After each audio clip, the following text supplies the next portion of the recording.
അസ്സലാമു അലൈക്കും വറഹ്മത്തുള്ളാഹി. എല്ലാവർക്കും അഭിവാദ്യങ്ങൾ. കോഴിക്കോട് നഗരത്തിൽ ഈ വർഷം ഇഫ്താറിൻ്റെ ഏതാണ്ടൊരു കൊട്ടിക്കലാശമാണ് ഇത് എന്ന് എനിക്ക് തോന്നുന്നു.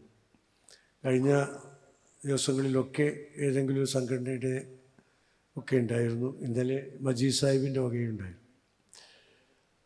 ഏതായിരുന്നാലും ഈ കൂടിച്ചേരലുകൾ, വിവിധങ്ങളായ അഭിപ്രായങ്ങളും ആശയങ്ങളും നിലനിർത്തുന്ന ആളുകൾ ഒരുമിച്ചിരിക്കാനും ആശയങ്ങൾ പങ്കുവെക്കാനും പരസ്പരം ചിരിക്കാനും ചർച്ച ചെയ്യാനൊക്കെ തയ്യാറാവുക എന്ന ഒരു വലിയ അവസരമാണ് നമുക്ക് ലഭിക്കുന്നത്. നമ്മളൊക്കെ പഠിച്ചിട്ടുണ്ട്, പരസ്പരം പുഞ്ചിരിക്കുക എന്നത് തന്നെ ഒരു വലിയ പുണ്യകർമ്മമാണ്. ആളുകൾ തമ്മിൽ സംസാരിച്ചാൽ കുറേയേറെ പ്രശ്നങ്ങൾ തീരും എന്ന് നമ്മൾ പഠിച്ചിട്ടുണ്ട്. അപ്പം അതിനൊക്കെയുള്ള ഒരവസരമാണ് എന്തിൻ്റെയെങ്കിലും എല്ലാവർക്കും യോജിക്കാവുന്ന മേഖലകളിൽ ആസ്പദമാക്കി കൂടിച്ചേരിയിരിക്കുക എന്നുള്ളത്. അത് ഈ പരിശുദ്ധ റമദാൻ മാസത്തിൽ പ്രത്യേകിച്ചും അതിനുള്ള പ്രതിഫലവും മഹത്വമൊക്കെ വളരെ വലിയതാണ്. നമ്മൾ കൂടിയിരിക്കുന്ന ഈ സമയത്ത് നമ്മുടെ സംസ്ഥാനവും രാജ്യവുമൊക്കെ അഭിമുഖീകരിക്കുന്ന ഒരുപാട് പ്രശ്നങ്ങളുണ്ട്. ആ പ്രശ്നങ്ങൾ മുഴുവൻ കുലങ്കുഷമായി ചർച്ച ചെയ്ത് പരിഹാരം ഉണ്ടാക്കാനൊന്നും കഴിയില്ല.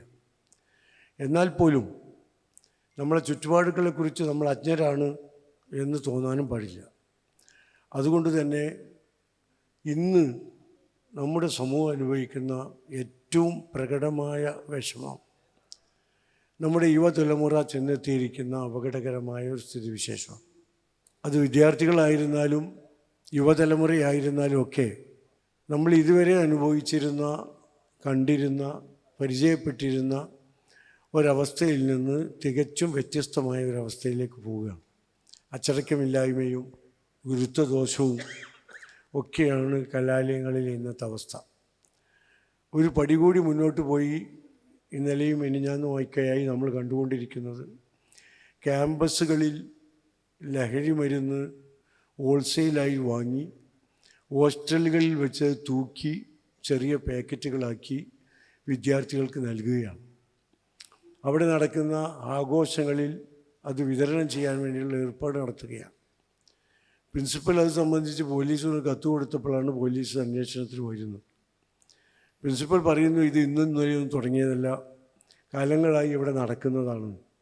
അപ്പോൾ ഇപ്പോഴാണ് പ്രിൻസിപ്പലിന് അതിനെക്കുറിച്ച് കത്ത് എഴുതാനുള്ള ഒരു ധൈര്യം പോലും വന്നത്. അപ്പോൾ നമ്മുടെ ക്യാമ്പസുകളുടെ ഏതാണ്ടൊരു രൂപമാണ് നമുക്ക് കിട്ടിയിരിക്കുന്നത്.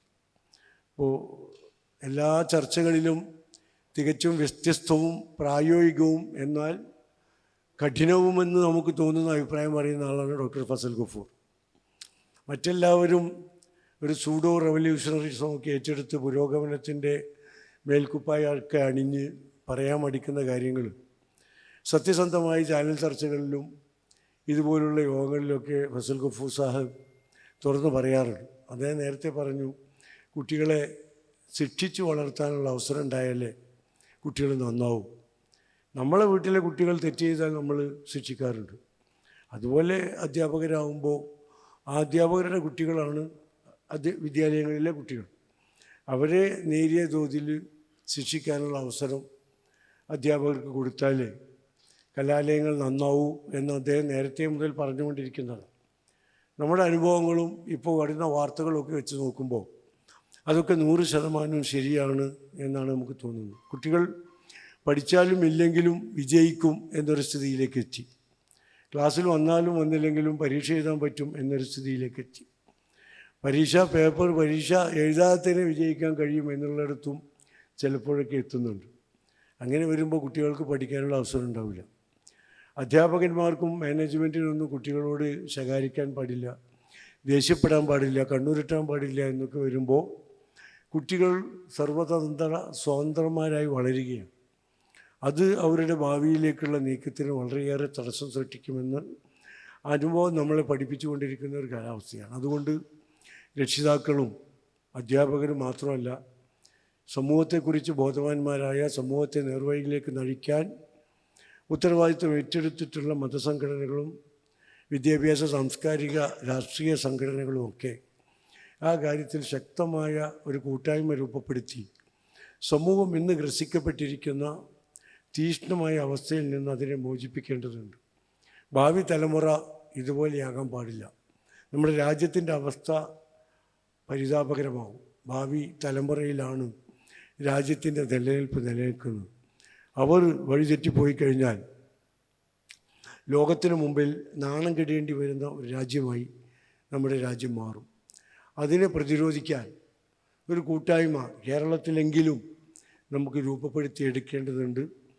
എല്ലാവിധ രാഷ്ട്രീയ, മത, സാംസ്കാരിക, വിദ്യാഭ്യാസ സംഘടനകളും ഒത്തുചേർന്ന ഇത്തരം കൂട്ടായ്മകളിൽ അതിനായുള്ള ചർച്ചകളും സംവാദങ്ങളും ഉണ്ടാകണം. നമ്മളെ കുട്ടികളെ രക്ഷപ്പെടുത്താനുള്ള മാർഗങ്ങൾ എന്താണ് എന്ന് ഗൗരവതരമായ ചർച്ചകളിൽ ഏർപ്പെടണം. ഭരണകൂടങ്ങൾക്ക് അതിൻ്റേതായ ഉത്തരവാദിത്വങ്ങളുണ്ട്, ഉദ്യോഗസ്ഥന്മാർക്കുണ്ട്, പ്രത്യേകിച്ചും പോലീസും എക്സൈസും ഒക്കെ. ഈ മാർഗത്തിൽ യാതൊരു വിട്ടുവീഴ്ചയും ഇല്ലാത്ത നിലപാടുകളായി മുന്നോട്ട് പോയാൽ മാത്രമേ ഇതിന് അവസാനം ഉണ്ടാക്കാൻ കഴിയൂ. അതോടൊപ്പം രക്ഷിതാക്കൾ വീടുകളിൽ നിന്ന് ഈ അവസ്ഥ മാറ്റാനുള്ള ശ്രമങ്ങൾക്ക് ആരംഭം കുറിക്കണം. അവനവൻ്റെ വീടുകളെ നന്നായി നിരീക്ഷിക്കുകയും നമ്മുടെ കുട്ടികൾ വഴിതെറ്റി പോകാതിരിക്കാനുള്ള മുൻകരുതലുകൾ എടുക്കുകയും ചെയ്യുക എന്നതുകൂടി ഈ അവസരത്തിൽ നമ്മൾ ശ്രദ്ധിക്കേണ്ട കാര്യമാണ്. ഇതുപോലുള്ള കൂടിച്ചേരലുകളിൽ അത്തരം കാര്യങ്ങളെക്കുറിച്ചുള്ള മനസ്സ് തുറന്ന് ഉള്ള സംസാരങ്ങളും സംവാദങ്ങളും ഉണ്ടാകണം. അതിനുകൂടി ഈ അവസരങ്ങൾ ഉപയോഗപ്പെടട്ടെ എന്നാശിച്ചുകൊണ്ട് ഇത്തരമൊരു സദസ്സിന് നേതൃത്വം നൽകാൻ തയ്യാറായ MBSൻ്റെ സംസ്ഥാന കമ്മിറ്റിക്ക് എല്ലാ നന്മകളും ആശംസിച്ചുകൊണ്ട് അവസാനിപ്പിക്കുന്നു. നന്ദി.